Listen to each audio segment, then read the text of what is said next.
வணக்கம். இது டில்லா கிச்சன். இன்றைக்கி நம்ம ஒரு எரிசேரி பார்க்க போகிறோம். இது வாழைக்காய், சேனக்கிழங்கு எதில் வேணுமானாலும் பண்ணலாம். இன்றைக்கி நம்ம மஞ்சள் பூசணியில் பண்ணுறோம். தட்டைப்பயிறு 1 கப் எடுத்துடுங்க. காராமணி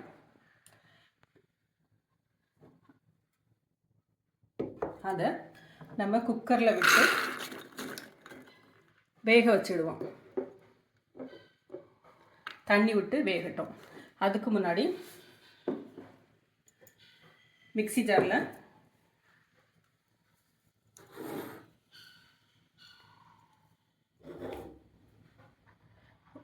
ஒரு 6-7 சின்ன வெங்காயம், இந்த துருவி வச்சிருக்கிற தேங்காயில் பாதி, அதாவது 1 கப்பில் பாதி தேங்காய் போட்டிருக்கேன். இந்த தேங்காய், 1 ஸ்பூன் ஜீரகம், இதை நம்ம அரைச்சி எடுத்துகிட்டு வந்துடுவோம். அடுத்தால ஒரு கடாய் அடுப்பில் வச்சுடுங்க. அதில் 1/2 டம்ளர் தண்ணி விட்டுடுங்க. நம்ம கட் பண்ணி வச்சுருக்கிற மஞ்சள் பூசணி அதை இதில் போட்டு வேக விடுங்க. இதோட 2 கட் பண்ணி வச்சுருக்கிற 2 பச்சை மிளகாய், ஒரு 1/2 ஸ்பூன் மஞ்சள் பொடி,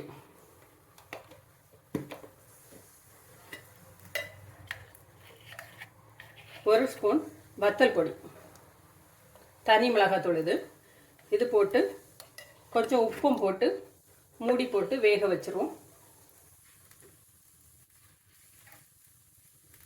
உப்பு உங்கள் டேஸ்ட்டுக்கு நீங்கள் போட்டுடுங்க. இப்போ இந்த மஞ்சள் பூசணி நல்லா வேகட்டும். நம்ம தேங்காயும் அரைச்சாச்சு பாருங்கள். நம்ம பூசணிக்காய் நல்லா வெந்துச்சு. இப்போ இதோட நம்ம வேக வச்சு வச்சுருக்கோம்ல இந்த காராமணி, தட்டைப்பயிறு, இதையும் விட்டுடலாம்.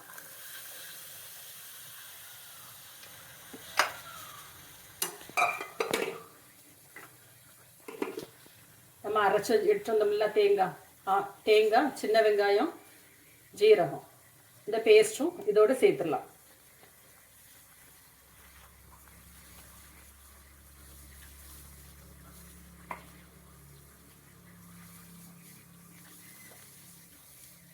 இது குக் ஆகட்டும். இப்போ சைடில்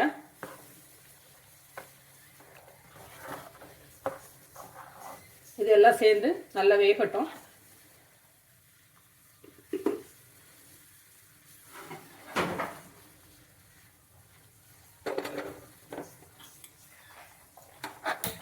தாளிப்பு கரண்டி வச்சுடுங்க.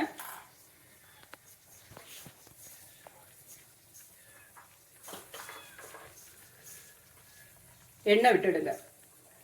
உங்களுக்கு தேங்காய் எண்ணெய் பிடிக்கும்னா தேங்காய் எண்ணெயில் யூஸ் பண்ணுங்க.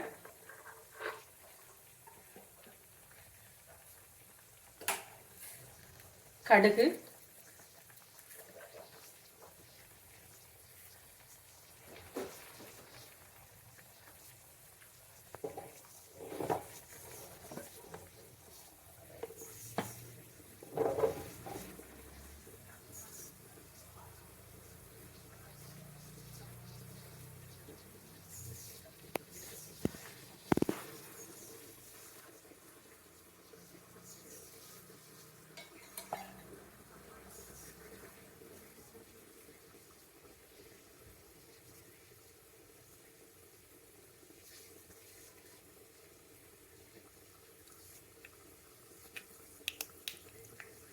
கடுகு பொரிஞ்ச உடனே 2 இனுக்கு கருவேப்பிலை, அதுவும் சேர்த்துடலாம். கடுகு நல்லா பொரியட்டு.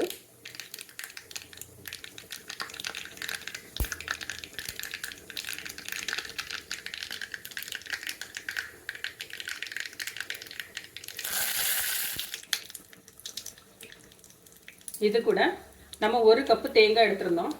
பாதி நம்ம அரைக்கிறதுக்கு போட்டிருந்தோம். பாக்கி இருக்கிற தேங்காயும் இதில் போட்டுடலாம். தேங்காய் நல்லா கோல்டன் ப்ரௌன் கலர் ஆகிறது வரைக்கும் இதை வந்து ஃப்ரை பண்ணிவிடுங்க.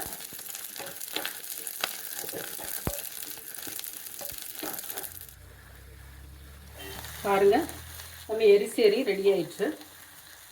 காய் எல்லாமே நல்லா வெந்துச்சு, பயிறு எல்லாமே தட்டைப்பயிறு எல்லாமே நல்லா வெந்துச்சு. இந்த மாதிரி கூட்டு பதம் தான். இப்போ இதில் நம்ம தாளித்து எடுத்து வச்சுருக்கிற தாளிப்பை போட்டுடலாம். பார்த்துருக்கீங்களா? தேங்காய் எந்த கலரில், நல்ல கோல்டன் கலர், இந்த கலரில் வர்றது வரைக்கும் நல்லா வறுத்து இதை கொட்டிடலாம்.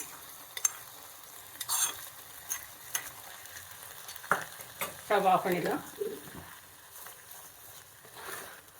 இது சாதத்துக்கும் நல்லாயிருக்கும், சப்பாத்தி இதோட சாப்பிட்றதுக்கும் நல்லாயிருக்கும். இந்த தேங்காய் எண்ணெயும் இந்த தேங்காயும் ஆயிலில் ஃப்ரை ஆகி வாசம் நல்லாயிருக்கும். சாப்பிட்றதுக்கு ரெடி ஆயிடுச்சு.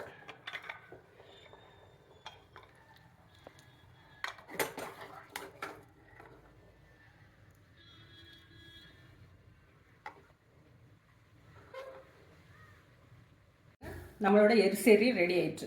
இதேமாரி நீங்களும் செஞ்சு சாப்பிட்டு பார்த்துட்டு எப்படி இருக்குன்னு ஃபீட்பேக் கொடுங்க. தேங்க்யூ.